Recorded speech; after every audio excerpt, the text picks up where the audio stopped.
نماز کے متعلق ایک سوال صاحب نے تحریر فرمایا ہے کہ فرض نماز کی ایک رکعت میں سورہ فاتحہ کے بعد ایک سے زیادہ سورتیں پڑھنا کیسا ہے اور سنن اور نوافل کے متعلق کیا حکم؟ دیکھیے، ایک تو یہ ہے کہ اصولاً تو یہ جائز ہے کہ ایک آدمی فرض نماز میں سورہ فاتحہ کے بعد ایک سے زیادہ سورتیں پڑھے، کوئی حرج نہیں ہے۔ بعض اوقات یہ مستحب ہے، بہتر ہے، اور بعض اوقات یہ فعل مکروہ بھی ہو جاتا ہے۔ مکروہ اس صورت میں کہ مثلاً پہلی رکعت اس نے اتنی طویل کر دی فرضوں میں اور دوسری رکعت اتنی مختصر کر دی، کیونکہ بیلنس نہیں رہا۔ بیلنسڈ چیزیں ہوں، یعنی پہلی رکعت میں اگر اس نے سورہ فاتحہ کے بعد فرض نماز میں 2-3 صورتیں پڑھی ہیں تو دوسری رکعت میں یا تو ایک ہی صورت اتنی طویل پڑھ لے یا پھر 2-3 صورتیں پڑھے تاکہ رکعتیں بیلنس رہیں۔ یہ تو مستحب۔ سیدنا عمر رضی اللہ عنہ مکہ مکرمہ میں تشریف لائے تو انہوں نے حرم میں حاضری پر نماز پڑھائی اور انہوں نے فرض کی ایک ہی رکعت میں الم تری کیف سے پڑھنا شروع کیا اور معقول تک جب پہنچے تو انہوں نے بغیر بسم اللہ پڑھے لإلاف بھی شروع کر دی۔ دونوں صورتیں سورہ فیل اور سورہ قریش انہوں نے مغرب کے نماز میں فرض نماز میں پہلی رکعت میں دونوں پڑھ دی، کوئی حرج نہیں، لیکن بیلنسڈ ہونی چاہیے۔ ادھر پڑھا ہے تو دوسری رکعت میں بھی اس کو ملا کر ایسے پڑھے۔ دوسری صورت یہ ہے کہ امام ایسے کر دے۔ امام سے اگر مقتدی خوش ہیں اور جانتے ہیں کہ مولانا کی عادت ہے یا مولانا طویل نماز پڑھاتے ہیں اور لوگ کوئی اعتراض نہیں کرتے تو کوئی حرج نہیں ہے، مستحب ہے، بہتر ہے، اچھی نماز ہے۔ حضور اقدس صلی اللہ علیہ وسلم نے تعریف فرمائی ہے، اور عقلاً بھی جو گھڑی، جو منٹ، جو لمحہ اللہ کی یاد میں گزر جائے حقیقت میں وہی زندگی ہے، اس سے اس کے لیے بھی کوئی حرج نہیں۔ اور تیسری صورت یہ آ جاتی ہے کہ کوئی آدمی ایسی قرأت کرے جس سے لوگوں کو تنگی اور تکلیف ہو، 2 صورتیں ملا لی تو وہ ٹھیک نہیں ہے جہاں لوگوں کو تکلیف ہو۔ مولانا ظفر احمد صاحب عثمانی رحمۃ اللہ علیہ بہت بڑے آدمی تھے، خاص طور پہ حدیث میں انہوں نے جو کام کیا ہے اعلاء السنن کے نام سے، وہ تو عربوں نے جب دیکھی ان کی کتاب تو انہوں نے کہا ہم نے تو خوف طاری ہو گیا، دہشت طاری ہوگی مولانا کی کہ اتنی زبردست کتاب ایک آدمی لکھ سکتا ہے۔ کئی جلدوں میں، 16-18 جلدوں میں، جوان تھے اور سہارنپور میں گئے تھے، ان کے شیخ تھے اسماعیل خلیل احمد صاحب سہارنپوری رحمۃ اللہ علیہ۔ ظہر کی نماز کا وقت آ گیا، اللہ نے بڑا علم دیا تھا تو انہوں نے نماز کے لیے جب آئے ہیں تو حضرت خلیل احمد صاحب سہارنپوری رحمۃ اللہ علیہ زندہ تھے۔ حضرت خلیل احمد صاحب سہارنپوری رحمۃ اللہ علیہ نے وہاں حدیث شروع کی، پھر ان کے بعد شیخ الحدیث وہاں زکریا صاحب آئے، پھر ان کے بعد ان کے خلیفہ وہاں یونس جونپوری آئے رحمہم اللہ۔ ان 3 آدمیوں نے 1 صدی حدیث کے عروج میں گزاری مزار العلوم سہارنپور میں۔ ان 3 آدمیوں جیسا کوئی اس کی مثال نہیں ملتی۔ تیونس الجزائر میں ملے تو ملے، ہمارے ہاں کوئی اس کی مثال نہیں، اتنے بڑے لوگ تھے۔ مولانا ظفر احمد صاحب عثمانی نے ظہر کے فرض میں شدید گرمی پڑ رہی تھی اور پہلی رکعت میں سورہ قاف پڑھ، حدیث میں بھی آیا ہے حضور صلی اللہ علیہ وسلم ظہر کی نماز میں اتنی طویل قرأت کرتے تھے جتنی فجر میں کرتے تھے۔ صحابہ رضی اللہ عنہ کہتے ہیں ہم اپنے گھر سے نکلتے تھے، جنت البقیع میں جا کے ضروریات سے فارغ ہو کے وضو کر کے مسجد نبوی میں آتے تھے اور رسول اللہ صلی اللہ علیہ وسلم ظہر کی پہلی رکعت پڑھا رہے ہوتے تھے۔ ظہر کی اور فجر کی قرأت برابر۔ دوسری رکعت بھی اسی حساب سے مولانا نے پڑھنی تھی، پڑھا دی۔ جب سلام پھیرا تو شدید ڈانٹ پڑی حضرت خلیل احمد صاحب سہارنپوری رحمۃ اللہ سے حضرت نے جزیہ فرمایا یہ کہ پیچھے جو کھڑے ہوتے ہیں ان کا بھی خیال ہوتا ہے، یعنی مولوی صاحب آج کون سی صورت تم پڑھنے لگ گئے، تو بہت جھیم پہ.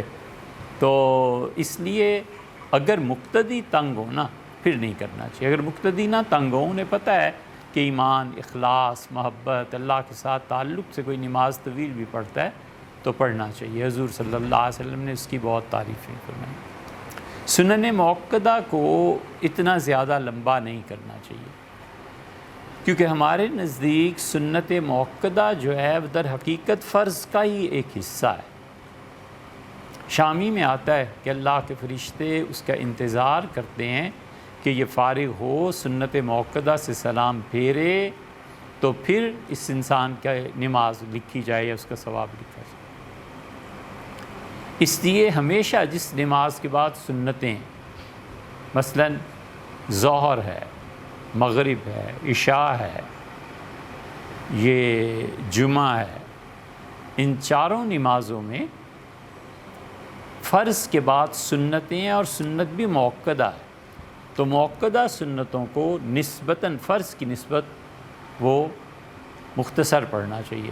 حضور صلی اللہ علیہ وسلم عام طور پہ مغرب کی نماز میں فرض میں جمعے کے دن فرض جو پڑھاتے تھے مغرب کے، تو اس میں قل یا ایھا الکافرون اور قل ھو اللہ مغرب کی فرض کی 2 رکعتوں میں پڑھتے تھے، اور پھر یہی 2 صورتیں سنتوں میں بھی پڑھتے تھے. اور ہفتے کے باقی دنوں میں عمومی طور پر رسول اللہ صلی اللہ علیہ وسلم جب 2 رکعتیں پڑھتے تھے تو پہلی میں سورہ کافرون اور دوسری میں سورہ اخلاص پڑھا کرتے تھے. جیسے ظہر کے بعد ہے، جیسے مغرب کے بعد ہے، جیسے عشاء کے بعد ہے، جیسے احرام باندھے آدمی عمرے یا حج کے لیے، اس کے لیے رسول اللہ صلی اللہ علیہ وسلم جو پڑھتے تھے وہ بھی 2 رکعتیں ہوتی تھیں. اور استخارے میں بھی عام طور پہ حضور صلی اللہ علیہ وسلم جہاں 2 رکعتیں پڑھتے تھے بالعموم یہی 2 صورتیں ملاتے تھے. پہلی رکعت میں قل یا ایھا الکافرون، دوسری میں قل ھو اللہ. تو اس سے انہیں اتنا طویل نہیں پڑھنا چاہیے. اسی لیے فقہا نے منع لکھا ہے کہ جس نماز کے بعد سنت موقدہ ہیں، جیسے ظہر، مغرب، عشاء، جمعہ، فرض کے بعد سنت موقدہ سے پہلے درمیان میں طویل دعا نہ مانگی جائے. حنفی فقہا اس کو خاص طور پہ حضرت عائشہ رضی اللہ عنہ کی حدیث کو نقل کرتے ہیں. ام المومنین رضی اللہ عنہ نے کہا، ترمذی وغیرہ میں آتا ہے کہ رسول اللہ صلی اللہ علیہ وسلم ہمیں فرض پڑھاتے تھے، سلام پھیرتے تھے اور بس اتنا کہتے تھے اللہم انت السلام و منک السلام تبارکت یا ذا الجلال والاکرام، اور کھڑے ہو جاتے تھے. جمعہ ہوتا تھا تو اپنے گھر تشریف لے جاتے تھے، وہاں جا کے سنتیں پڑھتے تھے، وہ ساتھ ہی تو تھا دروازہ. اور جمعے کے بغیر یہ بس اتنی دعا مانگ کے کھڑے ہو جاتے تھے اور سنت موقدہ پڑھتے. اس لیے فرض نماز کے بعد کوئی طویل ذکر نہیں ہے، اسے سنت سے ملانا ہے. کبھی کبھی حضور صلی اللہ علیہ وسلم یہ بھی پڑھتے تھے، لا الہ الا اللہ وحدہ لا شریک لہ لہ الملک و لہ الحمد یحیی و یمیت وہو علی کل شیء قدیر. کبھی کبھی یہ بھی جملے پڑھتے تھے. حضرت مغیرہ بن شعبہ رضی اللہ عنہ کی روایت میں ایک اور دعا آئی ہے، وہ مانگ لیتے تھے. الغرض وہ مقدار جو وقت ہوتا تھا بس وہ اتنا ہی ہوتا تھا کہ آپ دعا مانگتے تھے اور پھر اٹھ جاتے تھے. حضور صلی اللہ علیہ وسلم نماز میں 2 مقامات بہت جلد کرتے تھے. عبداللہ ابن مسعود رضی اللہ عنہ کا مسلم کی روایت میں آتا ہے کہ رسول اللہ صلی اللہ علیہ وسلم جب 2 رکعتوں کے بعد بیٹھتے تھے نا تو پھر تیسری رکعت کے لیے ایسے جلدی اٹھتے تھے جیسے تپتی زمین پہ تپتی ریت پہ بیٹھ کے. ایک فرض نماز کے بعد سنت موقدہ کو ملانے کے لیے فوراً کھڑے ہو جاتے تھے. نوافل میں البتہ آپ کو اختیار ہے، نفل جتنے مرضی پڑھیں. اس میں پہلی رکعت میں آپ آدھا قرآن پڑھ لیں، پون پڑھ لیں، آخری میں 10 پارے پڑھ لیں، کوئی حرج نہیں ہے. اس پہ سیدنا عثمان رضی اللہ عنہ کا عمل ہے گواہ. امیر المومنین تشریف لائے تھے تو عشاء کی نماز جماعت ہو چکی تھی مکہ مکرمہ میں، تو انہوں نے اپنے دوستوں سے کہا کہ طواف کر لیتے ہیں اور اس کے بعد نفل پڑھ کے کھانا کھا لیں گے. وہ کہتے ہیں کہ طواف شروع کیا تو امیر المومنین رضی اللہ عنہ کے احترام میں بیت اللہ کا دروازہ کھولا گیا اور وہ گئے اندر 2 نفل پڑھنے کے لیے۔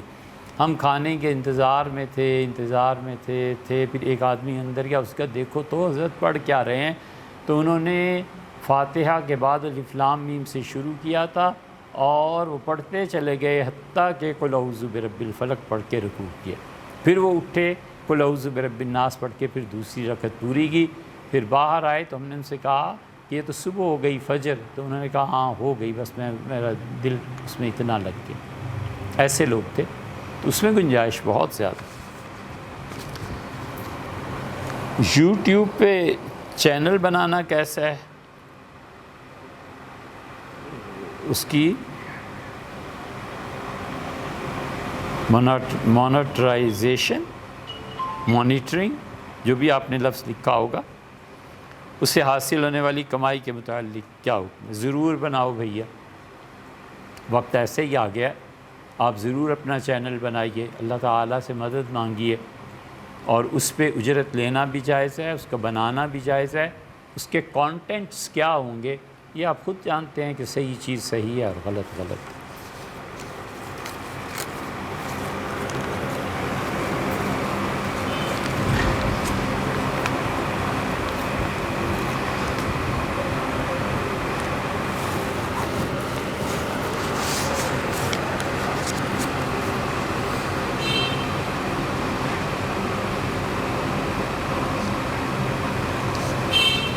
جی بی بی، آپ کا جو مطالعہ ہے اس میں جو مسئلہ آیا ہے وہ ٹھیک ہے۔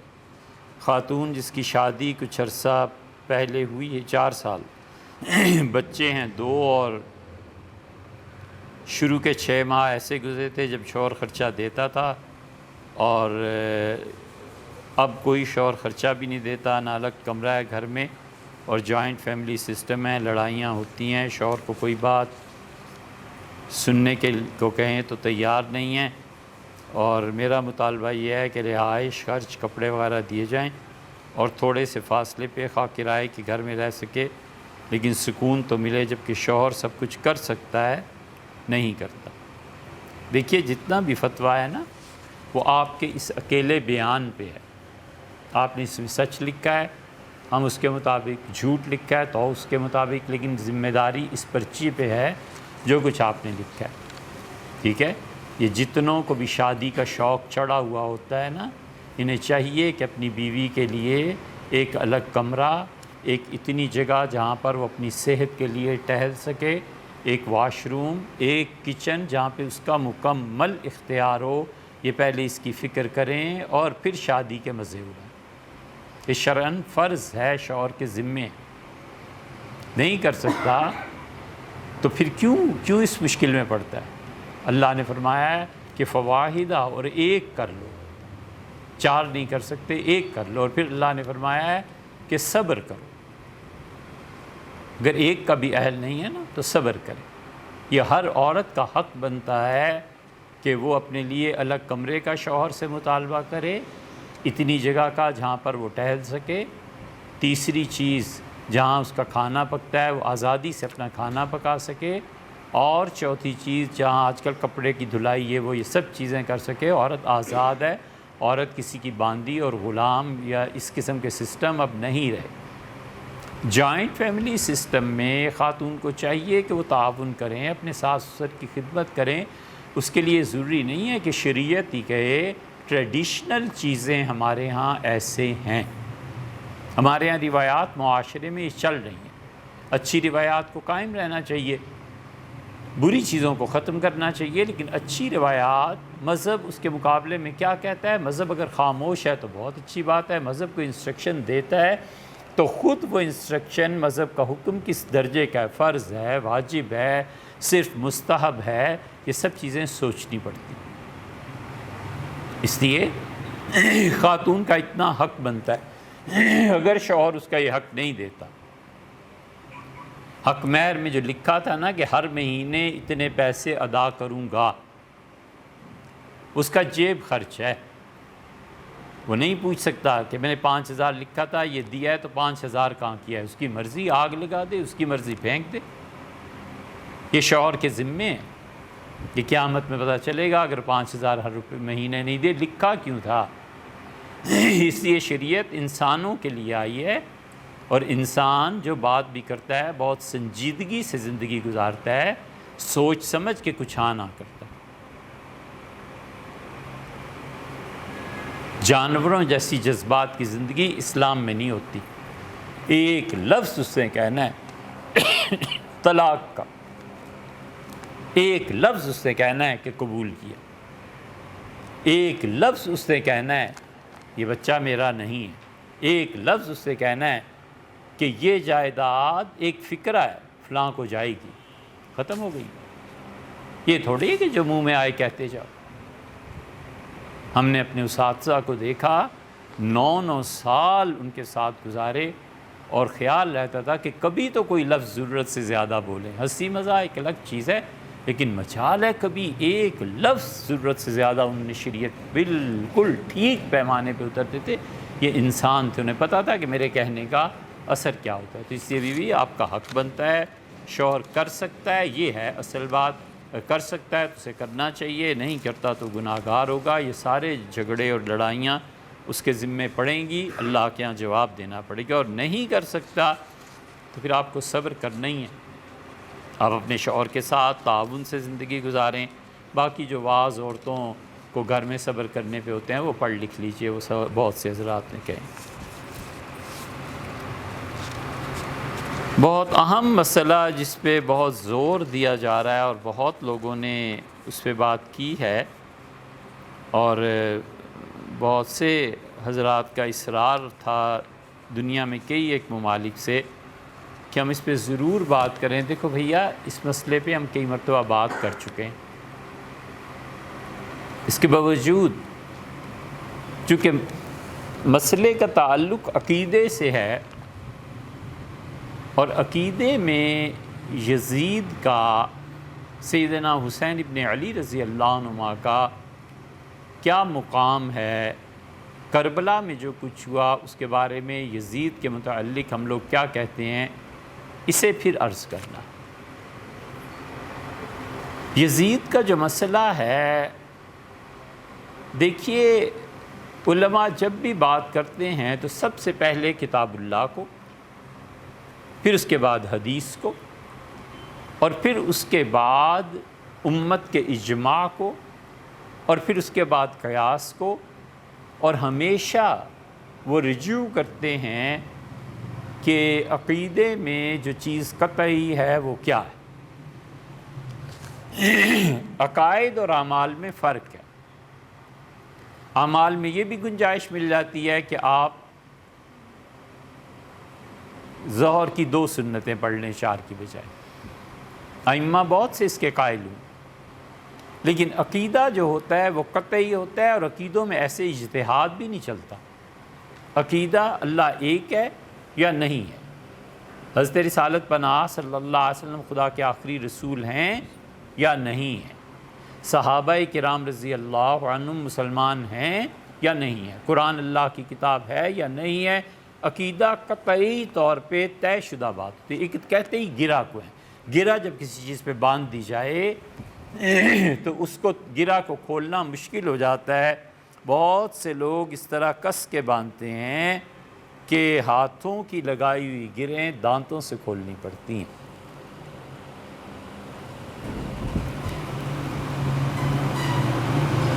تو عقیدہ قطعی چیز ہوتی ہے۔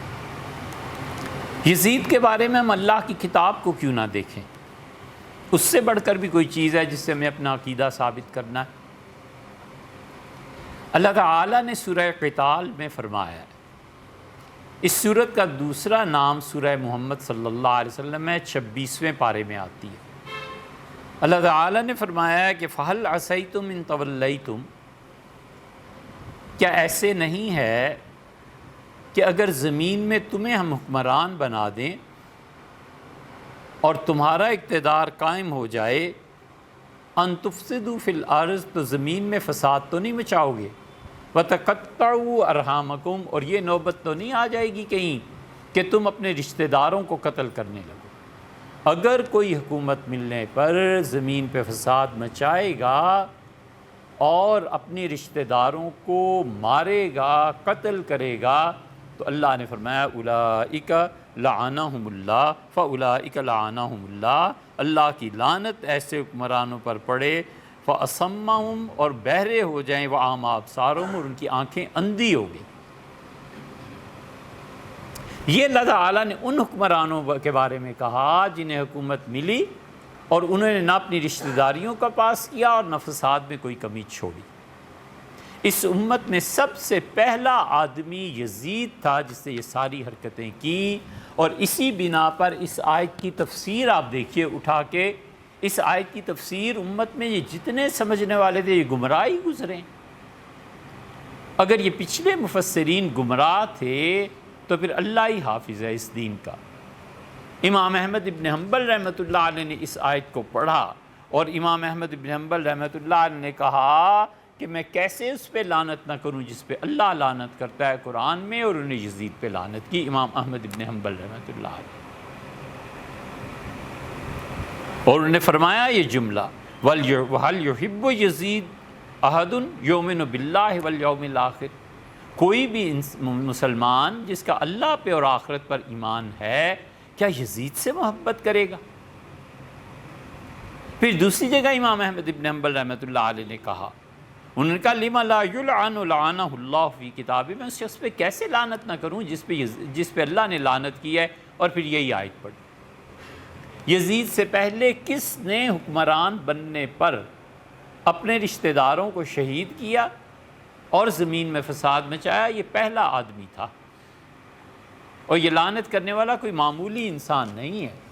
امت کا ایک بہت بڑا حصہ اب تک ان کی پیروی اور تقلید میں چلا آتا ہے۔ عقیدے کی کتابوں میں آپ کوئی کتاب نہ پڑھیے اس آیت کی تفسیر میں، روح المعانی کو اٹھا لیجئے، روح المعانی کو لکھنے والے شہاب الدین آلوسی رحمۃ اللہ علیہ عثمانی سلطنت کی طرف سے بغداد کے قاضی تھے۔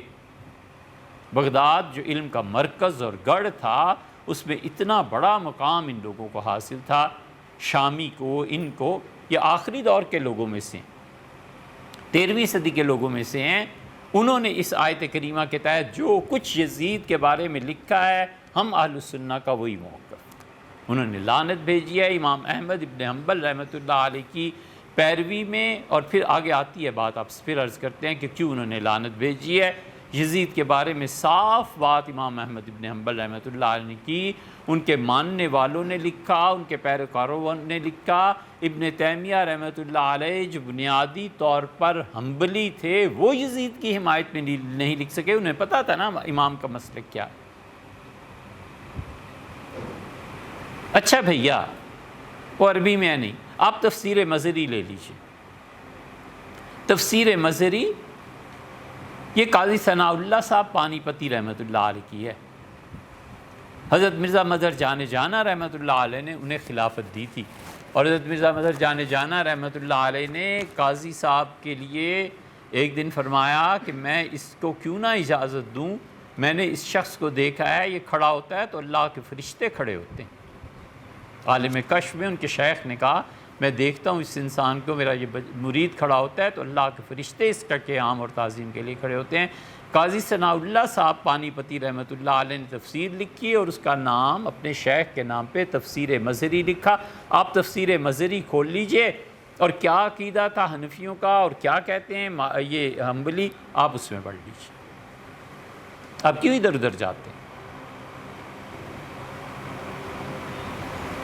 قاضی صاحب کو اتنا اعتماد تھا کہ وفات سے پہلے خط لکھا ہے پانی پت دلی سے، اور لکھا ہے کہ میں اپنی اہلیہ کو آپ کے پاس بھیج رہا ہوں، اور ان کے بھی حقوق بنتے ہیں جیسے میرے حقوق تم پہ بنتے تھے، تو مظہر ان کا خیال رکھنا، اور یہ ذرا زبان کی ہیں ایسے تو برداشت کرنا۔ قاضی صاحب رحمۃ اللہ علیہ جس تعظیم سے اور جس تعلق خاطر سے انہیں رکھا، وہ ایک الگ داستان ہے، پوری اس پہ بھی ہے، وہ ایک الگ چیز ہے۔ قاضی ثناء اللہ صاحب رحمۃ اللہ کے قاضی ثناء اللہ پانی پتی رحمۃ اللہ علیہ، ان کی تفسیر دیکھ لیجئے، سورہ قتال، سورہ محمد صلی اللہ علیہ وسلم 26واں پارہ، اور یہ آیت کہ اللہ تعالیٰ نے فرمایا فَهَلْ عَصَيْتُمْ أَن تَوَلَّيْتُمْ، اور کیا تم سے بھی یہ گمان کیا جا سکتا ہے کہ زمین میں اگر ہم تمہیں اقتدار بخشیں تو تم زمین میں فساد پھیلاؤ اور اپنی رشتہ داریوں کو کاٹو۔ اگر کوئی شخص اقتدار ملنے کے بعد یہ کرے گا فَأُولَٰئِكَ لَعَنَهُمُ اللَّهُ، خدا نے اس پہ لعنت کی ہے، وہ بہرا ہے، وَأَعْمَىٰ أَبْصَارَهُمْ، اس کی آنکھیں اندھی۔ امام شافعی رحمۃ اللہ علیہ کو دیکھ لیں۔ امام شافعی رحمۃ اللہ علیہ نے ایک قول کے مطابق جو ان کی کتابوں میں ہے، کیا الحراسی کو دیکھیں، اگر یہ آپ نے نام نہیں سنا تو اس سے معذوری ہے۔ امام نووی رحمۃ اللہ علیہ کو دیکھیں، کیا الحراسی جو شافعی فقہ کے بہت بڑے ماہر ہیں، انہوں نے صاف اور واضح طور پر لکھا ہے اپنے فتاویٰ میں کہ ہم یزید پہ لعنت کے قائل ہیں اور ہم یزید پہ لعنت کرتے ہیں۔ یزید پہ لعنت کی یہی وجہ نہیں ہے کہ کربلائے معلیٰ میں اس سے کیا کچھ کیا، وہ تو جو منہ کالا کرنا تھا کیا ہی کیا، اہل مدینہ کے ساتھ کیا کیا۔ اسی لیے عبید اللہ ابن عمر کو جب عبید اللہ ابن زیاد کو جب اس نے کہا کہ اب مکہ والوں کی خبر لو، تو اس نے کہا اللہ کی لعنت ہو اس پہ، میں کربلا میں ہی پہلے بہت کچھ کر چکا ہوں، اب کعبۃ اللہ رہ گیا، اب میں اس کے ساتھ بھی ٹکر لوں۔ سب جانتے تھے کہ اندرون خانہ کیا۔ امام شافعی رحمۃ اللہ علیہ کے دونوں قول مل جاتے، ایک جگہ کہ لعنت نہیں کرتے ہم، لیکن ہم اسے برا سمجھتے ہیں۔ کئی الحراسی کے فتوے پڑھ لیں۔ امام غزالی رحمۃ اللہ علیہ نے جو لکھا ہے شافعیوں میں سے کہ اس پہ لعنت نہیں ہے، تو اس کا مطلب یہ نہیں ہے کہ اس کی کوئی تعریف ہے یزید کی، صاف سا مطلب یہ ہے کہ وہ صوفی آدمی ہیں، انہوں نے لکھا یار لعن تان میں پڑھو ہی نہ۔ ایک صوفی نے لکھا ہے کہ بجائے اس پہ لعنت کرنے کے سیدنا حسین ابن علی رضی اللہ عنہ کے لیے قرآن کی تلاوت کر دو، کچھ کر دو۔ ایک مسلک اور مزاج ہے، جہاں عقیدے کی کتابیں آئیں گی وہاں قطعی اور دو ٹوک بات ہوگی۔ امام مالک رحمۃ اللہ علیہ کے بھی یہ دونوں قول ملتے ہیں۔ امام مالک رحمۃ اللہ علیہ نے یزید پہ لعنت بھیجی اور امام مالک رحمۃ اللہ علیہ ہی نے خاموشی کا حکم دیا۔ یہ اور امام ابو حنیفہ رحمۃ اللہ علیہ کے متعلق بھی دونوں قول ہیں، حنفی فقہا میں بھی دونوں مسلک ہیں۔ کچھ کہتے ہیں کہ یزید پہ لعنت نہ بھیجی جائے، لیکن یہ بات نہیں ہے، حنفیوں کی بات تو پھر ہم سے پوچھو یار۔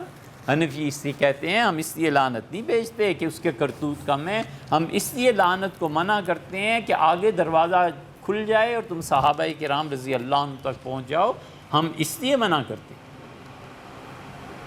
ورنہ امام ابو حنیفہ رحمۃ اللہ جس سکوت کے قائل ہیں وہ یہ ہے، یہ نہیں ہے کہ یزید کوئی اچھا آدمی۔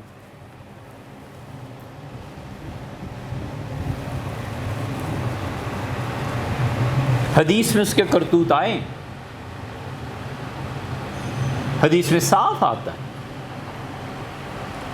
کہ جو لوگ اس کے پاس ملنے گئے تھے انہوں نے آ کے توبہ کی، انہوں نے کہا وہ تو شراب پیتا ہے، نماز نہیں پڑھتا، یہ فاسق آدمی ہے۔ کربلا کے واقعے کے بعد اب یہ حدیث کی طرف آؤ نا، یہ سب ناسبی ہیں، اسلام آباد کے اکثر مولوی ناسبی ہیں اور ان پڑھ ہیں، پڑھے لکھے جو نہیں، اب کیا کیا جائے؟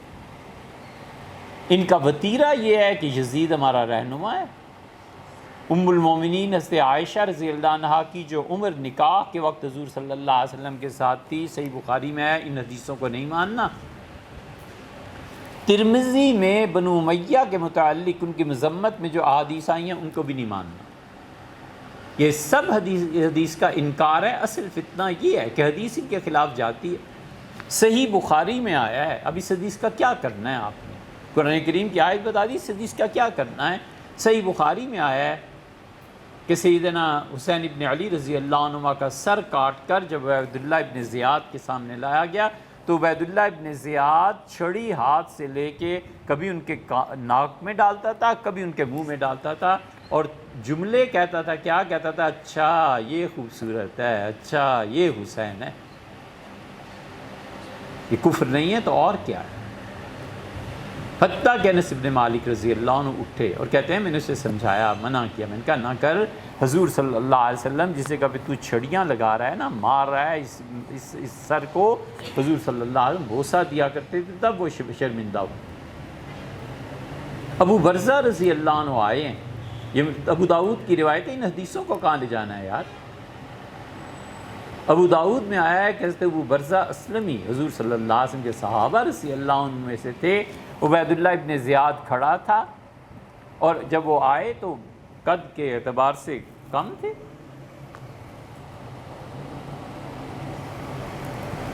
عبید اللہ بن زیاد کہنے لگا جی اجیکم محمدی ھذا، یہ تمہارا محمدی آ گیا ہے ٹھگنا۔ انہوں نے کہا فو، مجھے نہیں پتا تھا کہ اس امت میں یہ وقت بھی آئے گا کہ حضور صلی اللہ علیہ وسلم کی صحبت میں جو لوگ بیٹھے ہیں ان پر تنقید کی جائے گی اس لیے کہ ہم محمدی ہیں، ان کی صحبت اٹھائی ہے۔ کہ مجھے نہیں پتا تھا کہ یہ دن بھی مجھے دیکھنے پڑیں گے۔ یہ ان کے کرتوت تھے۔ عبید اللہ ابن زیاد کو کیا سزا دی تھی یزید نے؟ اسے نہیں پتا تھا کس سے قتل کیا ہے۔ جتنوں نے کربلا میں ظلم کیا ہے، کسی ایک شخص کو بلا کر اس نے نہیں پوچھا یزید نے کہ تم کیا کیا۔ اس لیے جو ہمارے بڑے بڑے شیخ الاسلام اور یہ حضرات آج کل فرما رہے ہیں نا کہ یزید اس قتل میں ملوث نہیں تھا، کوئی روایت نہیں ملی، تو حضرت یہ روایت تھوڑی ہے کہ عبید اللہ ابن زیاد کو بلا کے کیوں نہیں پوچھا کہ کیا کرتوت تم نے کر دی۔ اس وقت پورے عالم اسلام میں قاضی شریعت کے مطابق فتوے دیتے تھے، قضاء کا نظام جاری تھا، سب کو پتا تھا کہ اگر کسی نے بھی اس پہ بولا تو اگلے دن وہ دنیا میں نہیں۔ حدیث کو کہاں لے جاؤ گے یار؟ ام المومنین ام سلمہ رضی اللہ عنہا سوتے میں اٹھ بیٹھی، عبداللہ ابن، یہ مدینہ منورہ میں اور وہاں مکہ مکرمہ میں۔ اس حدیث پہ تو پھر بھی بحث ہو سکتی ہے جو ام المومنین ام سلمہ رضی اللہ عنہا کی، اس پہ کیا بحث کرنی ہے؟ جو حضرت عبداللہ ابن عباس رضی اللہ عنہ مدینہ منورہ میں اٹھ بیٹھے، دونوں نے ایک جیسا خواب دیکھا۔ عرض کیا گیا کیا ہوا؟ انہوں نے کہا حضور صلی اللہ علیہ وسلم کو خواب میں دیکھتا ہوں یا دیکھتی ہوں، پگڑی بھی نہیں ہے، بال بکھرے ہوئے ہیں اور چہرہ مبارک پہ مٹی کے اثرات ہیں، ہاتھ میں ایک برتن ہے، یہ مسند احمد میں بھی آئی ہے، نکالو نہیں نا حدیث کو،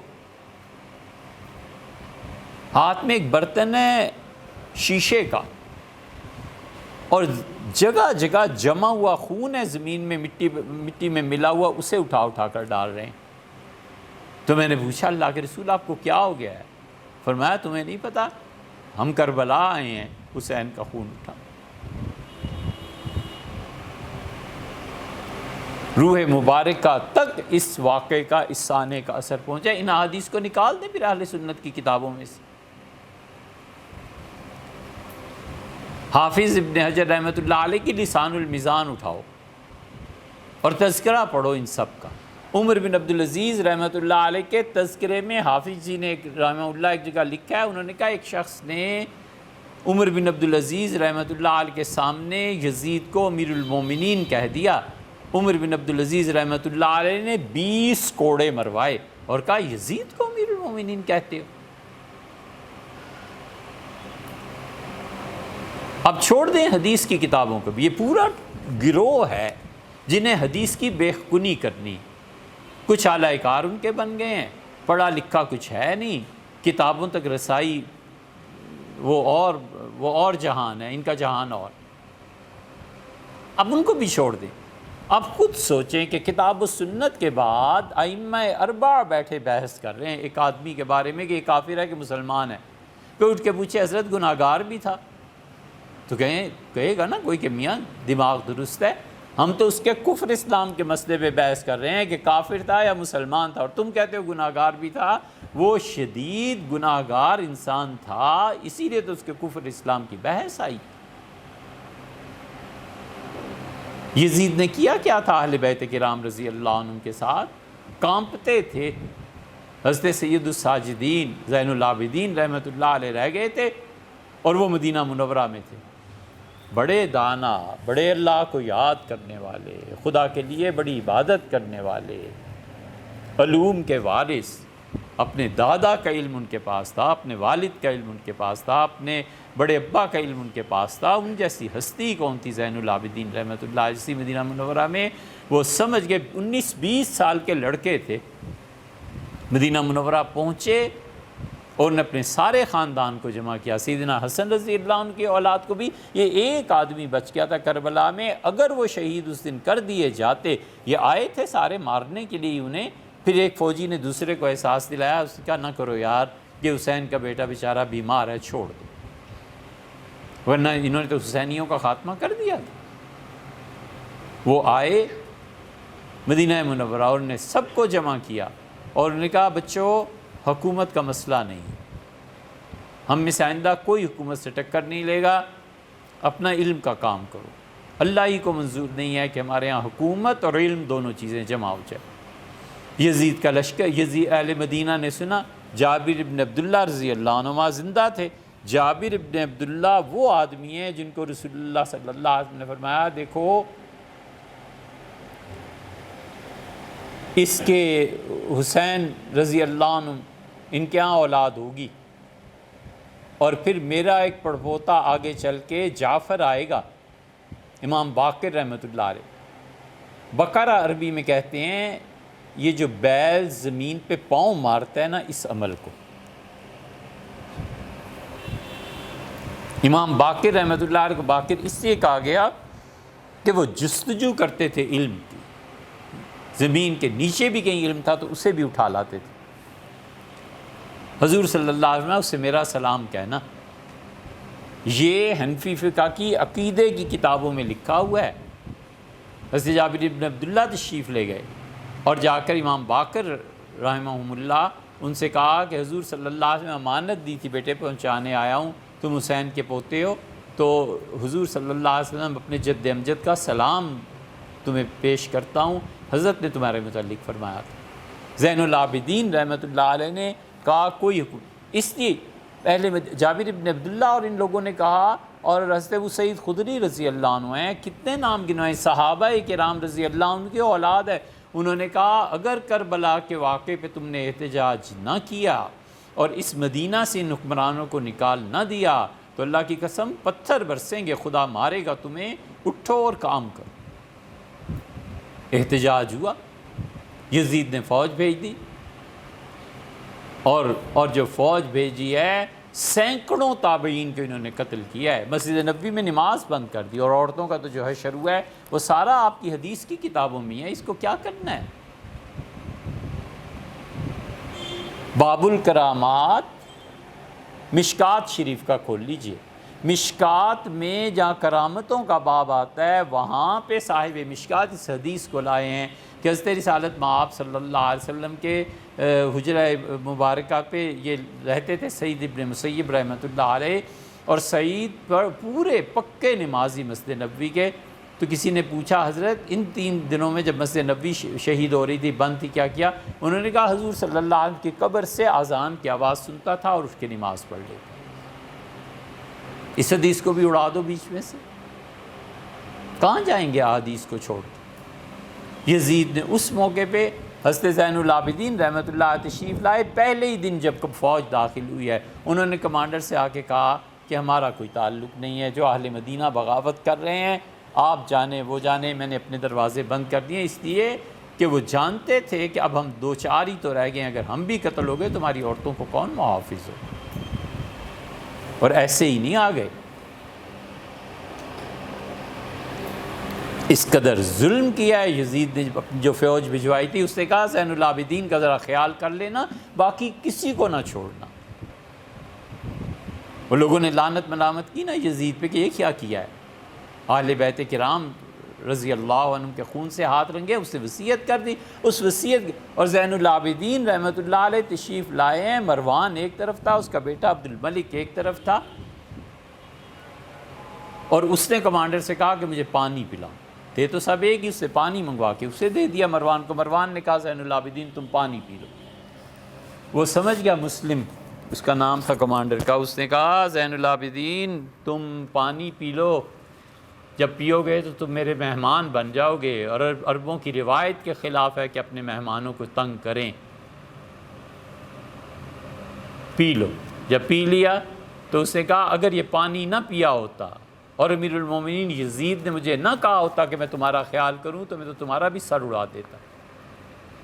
یہ سب یہی تھا، خون کی ہولی کھیلی جا رہی تھی۔ اسی لیے یہ بات نہیں ہے کہ صحابہ کرام رضی اللہ عنہم سیدنا حسین ابن علی رضی اللہ عنہ کے ساتھ نہیں تھے۔ اخبار الطوال آپ پڑھ لیں، عبداللہ ابن عباس تھے، عبداللہ ابن زبیر تھے، سیدنا انس تھے، یہ سب لوگ ساتھ تھے حسین ابن علی رضی اللہ عنہ کے۔ کہتے تھے حضرت ہمارا موقف یہ ہے کہ ٹکراؤ سے کچھ ہوگا نہیں۔ عبداللہ ابن عمر رضی اللہ عنہ گئے، یزید کی بیعت کی، واپس آئے، لوگوں نے کہا حضرت تو برا آدمی ہے، انہوں نے کہا اللہ کے نام پہ بیعت کیا ہے، اللہ جانے اور وہ جانے۔ ابن عمر جانتے تھے کہ ہونا کچھ نہیں، انہوں نے کہا حسین تم نہ جاؤ، مکہ میں آ گئے ہو، بس ٹھہرو یہاں، نہ جاؤ، کوئی فائدہ نہیں اس حکومت کے ساتھ ٹکراؤ۔ مسنگ پرسنز ہو جاتے ہیں نا۔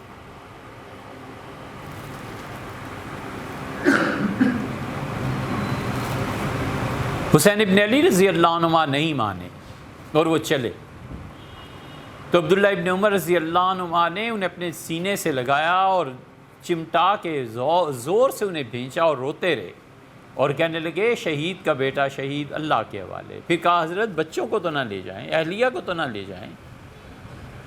انہوں نے فرمایا کوئی حرج نہیں، کوئی اتنی بڑی چیز نہیں۔ اجتہاد ان کا بھی تھا، اجتہاد سیدنا حسین ابن علی رضی اللہ عنہ کا بھی تھا۔ سیدنا حسین ابن علی رضی اللہ عنہ کا اجتہاد زیادہ اچھا تھا، ہم تو یہ سمجھتے ہیں۔ ان حدیثوں کو کہاں نکال کے لے جانا ہے؟ نتیجہ یہ کہ ان حدیث کا پھر انکار کرتے ہیں، اور حدیث کا انکار جب ہو گیا تو پھر کھلی چھٹی ہے۔ پھر ملاتے ہیں اگلا ان کا سٹیپ دیکھو نا، کہتے ہیں کہ عثمان رضی اللہ عنہ کی شہادت میں سیدنا علی رضی اللہ عنہ کا ہاتھ تھا، اور پھر اس سے بھی آگے بڑھتے ہیں، کہتے ہیں حسین اور حسن تو سرے سے صحابی ہی نہیں تھے۔ یہ عظیم الدین صدیقی نے امیر المومنین سیدنا یزید جو کتاب لکھی ہے اس میں کیا بھرا ہوا ہے؟ یہی تو سارا ہے۔ حنفی فقہا میں جساس رازی رحمۃ اللہ علیہ نے اپنی احکام القرآن میں جہاں یزید کا ذکر ہے، غالباً سورہ توبہ کا یا اسی سورہ مبارکہ کا ایک آیت ہے، اس میں صاف لکھا ہے کہ ملعون تھا، یزید پہ اللہ کی لعنت ہو۔ مفتی کا کام بہت نزاکت کا ہے۔ مولوی صاحبان تو جو آیا کہہ لیا، مفتی کا کام آسان نہیں ہوتا۔ حضور صلی اللہ علیہ وسلم 3 میں سے 2 جہنم میں قاضی جائیں گے، 1 جنت میں جائے گا۔ یہ افتاء کا منصب ایسا ہی ہے، 2 مفتی تو ویسے ہی سیدھے جہنم میں چلے جائیں گے۔ اس لیے وہاں پر صاف آیا ہے حنفی فقہا ہے۔ حنفیہ میں اتنے بڑے بڑے آدمی پیدا ہوئے ہیں کہ بلخ کہ مفتی حضرات الگ تھے، وہ اجتہاد کے درجے پہ پہنچے ہوئے تھے۔ بخارا کے الگ تھے، سمرقند کے الگ تھے، بغداد کے الگ تھے۔ اگر یہ فقہ حنفی عراق اور بغداد سے آئی ہوتی تو اس کی شکل مختلف ہوتی۔ یہ آئی سمرقند اور بخارا سے۔ بخارا میں 3 ائمہ بخارا یزید کے کفر کے قائل تھے حنفی۔ یار حد ہے، آپ اسے امیر المومنین اور رحمۃ اللہ علیہ کہہ رہے ہیں، اور آپ کے سارے حنفی فقہا اس کے کفر اور اسلام پر بحث کرتے رہے ہیں۔ ائمہ بخارا میں بہت بڑی شخصیت تھی افتخار الدین طاہر رحمۃ اللہ علیہ تھے، انہوں نے صاف لکھا ہے کہ ہم یزید پہ لعنت بھیجتے ہیں۔ یہ علماء بخارا کا فتویٰ ہے۔ دوسرے امام جو تھے وہ قوام الدین حماد تھے، حماد نے بھی اپنے فتوے میں یہی لکھا ہے۔ تیسرے ابراہیم سفار تھے۔ یہ خلاصۃ الفتاویٰ جو حنفی فقہ کی کتاب ہے اس میں آپ دیکھ لیں یزید کے بارے میں اہل سنہ کا موقف کیا ہے۔ اسی لیے یزید کا بیٹا جو تھا نا رحمہ اللہ، معاویہ بن یزید، اس نے اپنے بیٹے کا نام معاویہ رکھا تھا اپنے والد کے نام۔